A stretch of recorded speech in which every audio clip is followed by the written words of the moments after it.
Aujourd'hui, l'empereur m'a dit « Va voir là-bas si j'y suis ». Et il n'y était pas.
Salut à tous et bienvenue dans ce nouveau rapport de bataille sur la chaîne où mes custodes vont affronter les Aeldari de Jon. Je vais jouer en Host Rempart et lui il va jouer donc ses guerriers Aspect.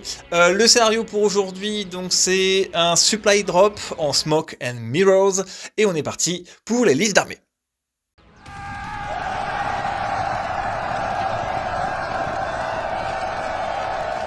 Alors, pour ma part, dans mon armée de Custodes, je vais jouer un champion des lames qui sera dans une unité de 5 veilleurs custodiens avec une bannière et des lances. Je vais jouer après 4 x 6 gardes custodiens, 3 avec full bouclier et 3 avec full lance et une vexilla. Voilà, ça c'est vraiment pour ma grosse ossature de base, donc 7 packs d'infanterie, une de 6 avec les 5 veilleurs et le perso, et 6 unités de 4 gardes pour choper les objectifs. Avec ça, pour un peu de variété, je vais jouer 3 motos Dawn Eagle avec lance-missile, je vais jouer 2 Terminator avec lance aussi, je vais jouer 3 Venatari avec lance aussi, et du coup, en soutien, il va me rester juste assez de points pour prendre un petit Galatus.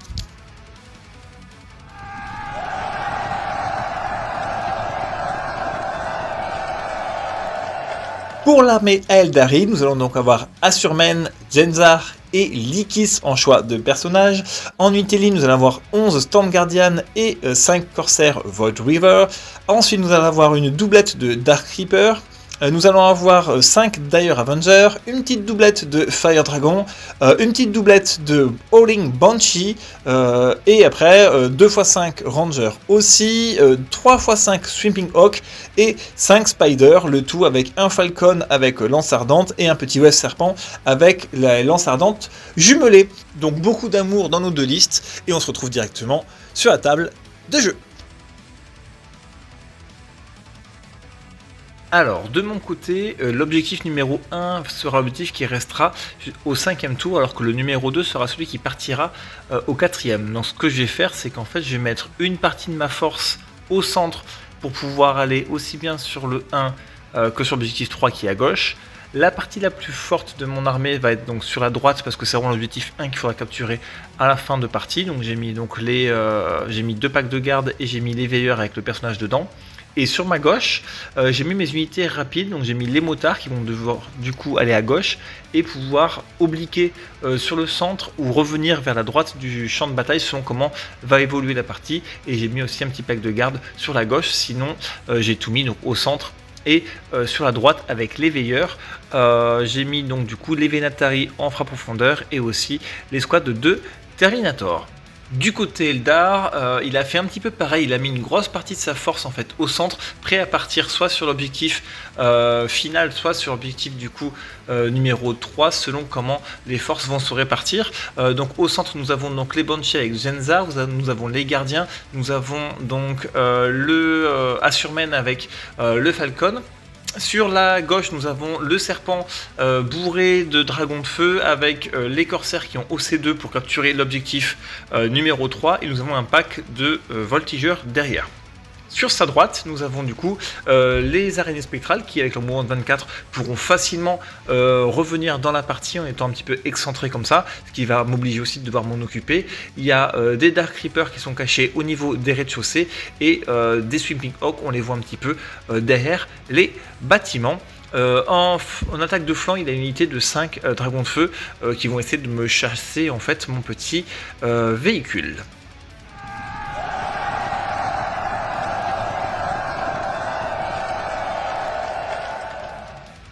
Alors j'obtiens le premier tour, donc je décide en fait de vite essayer de rusher les objectifs centraux pour pouvoir poser mon OC dessus et le forcer en fait à lui devoir me déloger, ce que le Custodes en général aime bien, sauf qu'il avait ses packs donc de Ranger qui étaient au niveau des rez-de-chaussée du milieu de table et il va faire des mouvements réactifs. Donc sur mon côté gauche, les Rangers vont faire un mouvement réactif de 6, ce qui va leur permettre de pouvoir repasser derrière le bâtiment, c'est-à-dire que si je veux les attaquer, je vais devoir m'exposer parce que j'aurai pas assez de mouvement pour pouvoir me cacher derrière la ruine. Donc ce qui va se passer, c'est que je vais essayer d'être un petit peu malin. Comme mes gardes n'arrivent pas à aller sur objectif, plutôt que de charger avec mes motos bêtement et les exposer, je vais mettre mes 6 dossiers de moto sur objectif. Lui il n'a que 5, du coup l'objectif sera à moi et protégé par une escouade de 3 motards qui est hors ligne de vue. Au niveau du centre par contre, son mouvement de reactive move n'est pas suffisant, il ne pourra pas s'échapper, donc en fait ce qu'il va faire c'est qu'il va plutôt essayer d'avancer sur moi pour m'empêcher d'arriver au centre. Vu que j'ai Aéradignal à ce tour-ci, en fait ça va m'empêcher de marquer les premiers points de la partie. J'ai tiré aussi Assassinat, je vais le défausser pour récupérer un point de commandement à la fin de mon tour. Et donc une fois les quelques tirs et dégâts effectués, voici le placement de mon armée. Donc les motards se sont mis sur objectif au rez-de-chaussée, les gars sont juste derrière, n'ont pas réussi avec leur Advance à 1 à capturer objectif, et au centre du coup même en tapant les Rangers, je n'arrive pas à mettre à 3 pas du centre, ce qui m'empêche de marquer le fameux Aera d'Ignol. Mais bon, au moins j'ai réussi à poser mes 3 unités sur les 3 objectifs du centre, ce qui m'assure pas mal de points, et surtout ça va être à lui de venir déloger mes unités, et déloger des Custodes surtout c'est pas évident. À son tour à lui, du coup, ce qu'il va faire, c'est qu'avec les 2 petits rangers qui ont survécu, il va les mettre en fait en opposition comme ça mes motards ne peuvent pas faire leurs 12 pas et passer entièrement le stock. Ma 3e moto ne peut pas passer entièrement, du coup il bloque un petit peu mes motos comme ça, mais moi ça me va très bien parce que j'ai l'objectif, j'ai 6 dossiers dessus et j'ai un pack de garde derrière en contre-attaque, donc ça me va pas si mal. Il décide de sortir du coup ses Dark Reapers des rez-de-chaussée pour choper des lignes de vue. Avec son dégât 3, il espère faire un peu mal et il décide d'exposer un pack de voltigeurs et de balancer les grenades sur le centre, vraiment pour essayer de couper mon armée en deux en fait. Là à ce moment là il sort pour me couper mon armée en deux, et le fait que j'ai pas une mobilité vraiment énorme va me permettre en fait que si mon armée est scindée en deux, mon flanc gauche aura du mal à revenir sur le front droit. Malheureusement pour lui, le Custodes tank plutôt pas mal. Je perds quelques gardes, mais franchement il n'y a rien de transcendant. Vu tout ce qu'il a sorti et tout ce qu'il a exposé, je perds je crois 3 gardes au premier tour. Donc c'est vraiment pas mal. En plus il a exposé un petit peu le Falcon, un bout du Falcon, en espérant tuer mes unités de garde. Donc il a exposé des Dark Reapers, les Voltigeurs, le Falcon et les quelques tirs du Serpent pour me tuer, je crois 3 gardes dans une unité et 2 dans l'escouade de derrière, ce qui me permet encore d'avoir quelques unités, et en fait des unités. 2 petits Custodes arrivent à laver en fait un pack de 5. Eldar, lui pareil, il a tiré du coup Assassinat, ce qui va défausser automatiquement, et il va aussi tirer Bringing Down, donc abattez-le, qu'il ne pourra pas faire parce que mon véhicule est encore caché. Mais là on voit bien en fait son petit serpent, il s'est décalé et je vais arriver à choper une ligne de vue. Il a pris le pari de faire ça parce qu'il pensait vraiment me sortir beaucoup plus de gardes, et finalement j'en ai même perdu que 3, un sur le pack de derrière avec 5 Dark Reapers, et avec les Voltigeurs plus le pack de Dark Reapers devant, j'en ai perdu que 2 et un qui est amoché.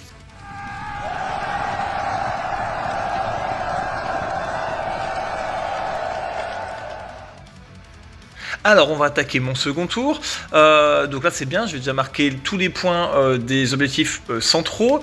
Là ce qui va se passer, c'est qu'en fait je vais décider de sortir mon pack de garde qui était sur mon objectif. Comme mon objectif en fait ne sert à rien, ils vont traverser le mur, et les 2 escouades survivantes en fait je vais les envoyer au centre pour essayer déjà de faire Aéradignol Et en plus de ça, de commencer à attaquer en fait les Dark Reapers du centre et les Voltigeurs du centre aussi. Je pense arriver à les sortir entre les tirs de bolter et peut-être une charge. Ce qui va se passer aussi, c'est que du coup, je vais essayer de reculer un petit peu mes motards pour qu'ils arrivent à avoir une ligne de vue aussi sur le serpent qui est à l'autre bout là-bas. Vous avez une belle diagonale ici. J'ai une ligne de vue sur le serpent, donc on va essayer de lui tirer un petit peu dessus. Après, je décide de l'autre côté vraiment de bourrer l'objectif du haut avec mes veilleurs et avec mes gardes custodes. Et ça sera tout pour la phase de mouvement. Je suis encore sur les 3 objectifs, ça c'est très bien. Je garde mes Venatari et mes Terminators. J'ai pas encore l'occasion de les sortir là. C'est moi qui suis sur les objectifs. C'est à lui de venir me déloger. Et comme il a beaucoup d'unités de 5 figurines, ça va pas être si facile que ça à me sortir mes packs. Sachant qu'en plus à chaque fois j'ai un deuxième rideau juste derrière. Donc en fait, sachant que ce qui va exploser, ça va se prendre un petit peu la contre-attaque derrière. Donc sur le serpent, je lui fais que 3 points de vie. Sur le falcon, je le descends à 4 points de vie. Donc il a perdu 8 points de vie avec le falcon, il lui en reste 4. Ça c'est vraiment pas mal. Et après j'arrive quand même pas mal à dézinguer tout ce qui est au centre, les Dark Reapers et les Voltigeurs. Par contre je décide de ne pas charger les Dark Reapers, déjà pour rester sur l'objectif. Et pour pas permettre à ces Banshees en fait de pouvoir vraiment me les tuer et de pouvoir se recacher derrière le mur. En plus là avec les 2 containers, ça fait un petit goulot d'étranglement, et moi j'ai 3 unités successivement, donc les squads qui ont été amoindris, les squads de 3 derrière et les 4 gardes qui sont derrière, et en plus de ça j'ai encore les motos qui peuvent revenir au centre, donc je suis vraiment assez sécurisé de ce côté là. Et maintenant de l'autre côté de la table, du coup je vais décider de charger avec mon escouade de 4 gardes custodes, même si elle est Banshee qui sont en intervention héroïque, je vais arriver en fait à dépoper en fait l'OC de ces unités là, ce qui fait que je vais pouvoir récupérer l'objectif là-haut. Et en plus de ça je vais passer donc une escouade de garde en visu de l'Eldar, ce qui fait qu'en fait il va pouvoir s'avancer pour me les gérer, et moi derrière j'ai les veilleurs et j'ai encore un pack de gardes qui sont vraiment protégés du mur, donc ça fait que je récupère quand même tous les objectifs encore, je le repousse sur ces objectifs primaires, ce qui fait qu'il va pas marquer de primaire pendant 2 tours, et ça c'est quand même vraiment intéressant pour un bon début de partie. Alors voilà, on va attaquer le tour de l'Eldar. Donc là, il va sortir comme objectif Recover Asset et Behind Enemy Line. Donc c'est encore une fois, c'est plutôt pas mal pour moi parce que Recover Asset, c'est l'oblige à devoir faire des actions.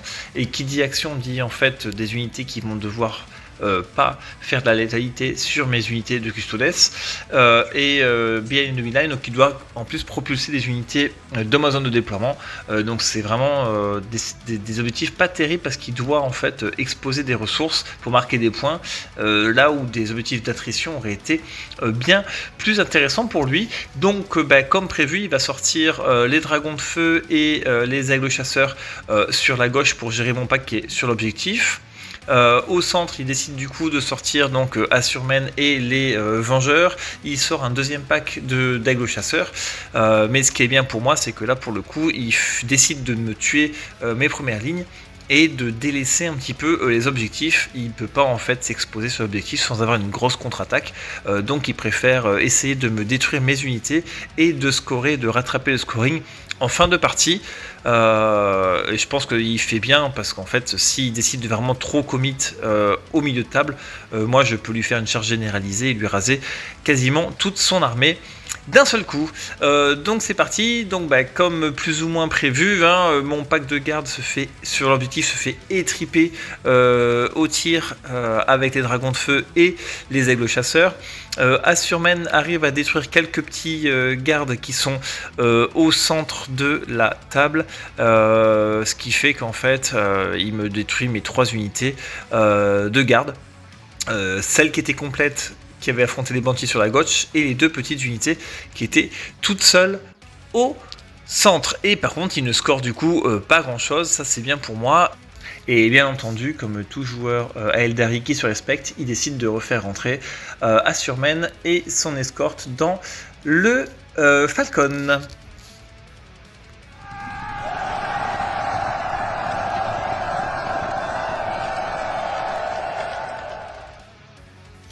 Alors on est parti pour mon tour suivant, je tire les objectifs Tempting Target, ce qui est vraiment bien parce que du coup comme je suis vraiment avancé sur le centre, je vais pouvoir les marquer assez facilement. Et j'ai par contre Defense Stronghold, ça m'embête un petit peu parce que du coup mon escouade de 4 gardes que j'avais avancé, je vais devoir les refaire sortir parce que comme mon Calus est sorti aussi de mon objectif, pour Defense Stronghold je vais devoir rebasculer l'escouade de 4 du centre. C'est pas trop grave, j'ai beaucoup de points d'avance et l'objectif central il va disparaître au bout d'un moment. Donc c'est vrai que ça m'embête un petit peu de le dégarnir. Mais encore une fois, j'ai les motos qui sont en support sur le côté. Donc là, la mission, ça va être en fait de tuer ce qui m'a exposé. Donc je vais sortir en fait mon pack de veilleurs, mes gardes. Je vous mets la photo ici. C'est avec les Vénatari qui sont en charge, mais ils sont arrivés à la fin de ma phase de mouvement en attaque, en frappe profondeur. Pareil au niveau du centre, du coup je décide de temporiser vu que mon escouade de 4 gardes qui était venu en soutien est reparti sur mon objectif. J'ai fait FEP mes 2 terminators cachés derrière un container. Et j'ai décidé d'envoyer les motards, soutenir un petit peu le centre et surtout l'obliger à devoir gérer les motards et du coup ne pas se concentrer sur les objectifs. Donc bah, ça se passe plutôt pas mal en fait, parce que je vais arriver à lui cliner en fait ces aigles voltigeurs qu'il avait exposés. Je vais arriver à lui sortir en fait quelques Dark Reapers au tir. Je vais pas pouvoir les charger mais je vais arriver à bien les diminuer au tir. Et de l'autre côté on va aller engager donc le corps à corps au niveau de ces dragons de feu et de ces c'était quoi, c'était les voltigeurs plus un peu les corsaires, je sais plus vraiment ce qui est resté, mais en fait entre la phase de tir et la phase de charge qui va être assez violente, je vais arriver à lui sortir un petit peu tout, en plus de lui sortir les aigles voltigeurs qui étaient sur son côté droit. Donc en fait, mission accomplie pour ma part, il est sorti, je l'ai forcé à sortir sur l'objectif, il m'a détruit 2-3 unités de garde. Mais moi de mon côté j'ai retué ce qui était sorti. Donc là il va perdre en fait 2 unités de voltigeurs, une unité de dragon de feu, une petite unité de Dark Reaper. Voilà, il va rester plus qu'à gérer toutes les Banshees, tout Assurmen. Bon, il y a encore du monde, on a encore les dragons de feu qui sont en attaque de flanc. Mais disons que moi, je prends une grande avance au point et je commence vraiment à lui tuer au niveau ressources. Il ne pourra pas envoyer des vagues et des vagues comme ça de figurines. Donc le corps à corps, bon, forcément c'est une formalité, avec la charge, plus réussi la charge des Vénatari, ce qui fait qu'il se prend tous les gardes plus les Vénatari. Donc je lui rase vraiment tout. J'ai pas besoin des Vénatari, mais ça leur fait toujours faire un mouvement en plus. Et c'est toujours pareil, l'idée comme je suis devant au point et que je suis sur l'objectif, c'est de lui balancer des unités pour qu'ils doivent s'occuper de ces figurines là et avoir du mal à se concentrer sur les objectifs et sur les points. En fait c'est un peu une distraction.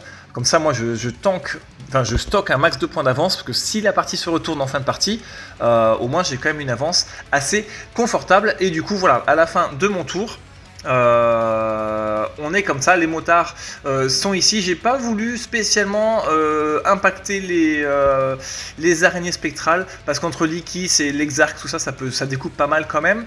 Voilà, c'est vraiment il va devoir en fait jouer autour de ça, des motards, ça c'est bien. Et j'ai donc les veilleurs qui sont au-dessus, derrière l'obstacle, donc il les voit pas, et devant j'ai les gardes et les Vénatari, et au centre j'ai encore les petits terminators qui se sont mis du coup sur l'objectif. Voilà, un bon petit tour encore. Alors on va passer au tour des Aeldari. Donc là il chope Extend Battle Line et Storm of Hostile. Donc là pour le coup c'est bien, il va pouvoir scorer parce que c'est le moment où il va devoir se découvrir. Donc récupérer les objectifs sur lesquels j'étais, donc forcément il a le choix.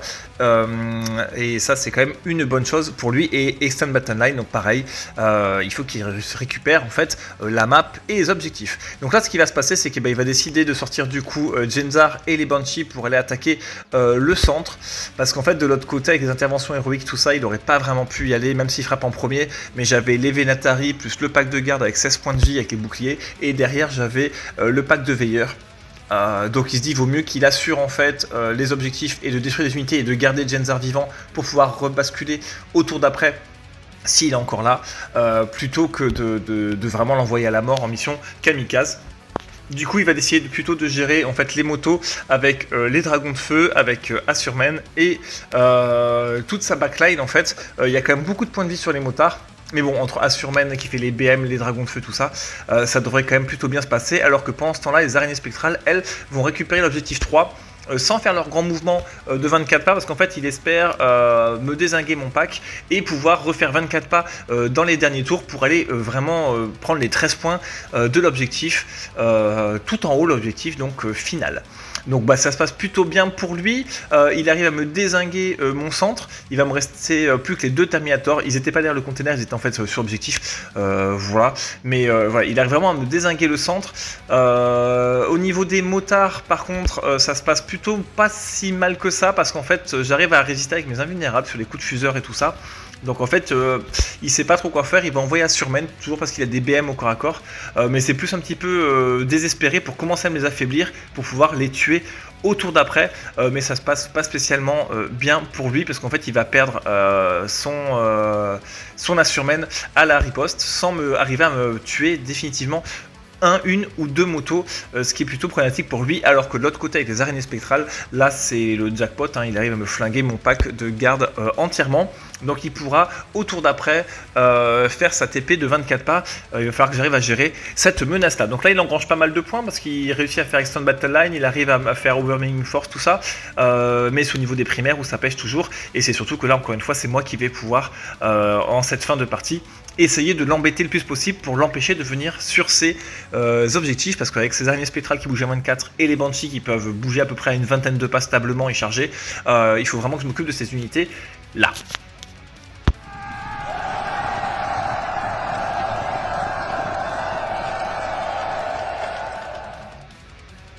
Alors là on arrive en fin de partie, du coup je tire Storm of Hostile, donc là c'est bien parce que maintenant il a récupéré les objectifs, c'est à moi de pouvoir lui reprendre, et je mets en plus nos prisonneurs, donc c'est vraiment lui détruire des unités, ce qu'il aime pas du tout, et en fait ça va vraiment enterrer la partie, parce que le fait que Assurman n'ait pas réussi à bloquer les motos, les motards vont pouvoir basculer sur les unités d'araignée spectrale au-dessus et les flinguer, alors que au centre de la table, je vais juste occuper en fait les Banshees avec mes Terminators en leur tirant dessus et en les engageant. Il va en rester un vivant, je crois, avec 2 points de vie, ce qui fait qu'en fait l'objectif en plus va disparaître du centre, donc je vais vraiment contrôler à bloc celui de droite et je vais récupérer celui de gauche avant qu'il disparaisse, et c'est surtout que là je lui ai détruit sa mobilité, vu qu'il va perdre ses araignées spectrales à ce tour-ci, il va perdre en fait Jenzar, ou Jenzar va être bloqué, ce qui fait qu'en fait c'est pas avec les quelques dragons de feu et ses gardiens plus le petit serpent et tout ça qui va pouvoir remonter. J'ai trop de points d'avance, et en plus encore une fois l'objectif qui vaut 13 points tout en haut,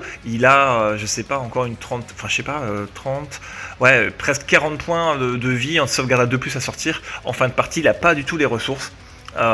Donc malheureusement la partie voilà, se termine là, il y a trop gros écart de points. Je vous mets la photo finale de la map, mais on voit vraiment que j'ai réussi à prendre les objectifs centrales, le fait d'avoir commencé. Si j'avais pas commencé, ça aurait peut-être été différent, et j'ai jamais en fait lâché les objectifs centraux. J'ai sacrifié des unités en les envoyant chez lui pour qu'ils doivent s'en occuper. Notamment les motards qu'il n'a même pas réussi à détruire, il en reste une avec 1 point de vie. Les squads de Terminator aussi, il en reste 1 avec 2 points de vie. Les petites unités de garde au début de partie de 1, 2 gardes qui avaient survécu, que j'ai pu balancer comme ça pour prélever des Dark Reapers, pour prélever des Voltigeurs. Voilà, pendant que mes veilleurs, pendant que mes autres unités de garde sont restés sur les objectifs toute la partie. On arrive en fin de cette vidéo, comme d'habitude n'hésitez pas à vous abonner et à liker et à partager, ça aide vraiment la chaîne à se développer. Je vais commencer à changer petit à petit la façon de faire des rapports de bataille, parce que c'est beaucoup trop de temps et de travail pour un résultat qui me plaît pas encore vraiment. Il faut que j'arrive à trouver une méthode pour faire les vidéos plus efficaces et plus sympa même pour vous à regarder. En tout cas j'espère que ce rapport de bataille vous a plu. Le prochain rapport qui arrive, c'est un rapport donc de Warhammer The Old World, donc de mes Bretoniens contre une armée de hauts elfes. Ce sera pour un prochain rapport de bataille, et je pense que pour le rapport de bataille suivant, j'essaierai de changer ma façon de faire, de concevoir les rapports de bataille, de les monter et de vous les diffuser, en espérant que ça vous plaise et que j'arrive à faire un petit peu ce que j'ai dans la tête. Voilà, passez tous une bonne journée et je vous dis à bientôt sur Radcast. Ciao.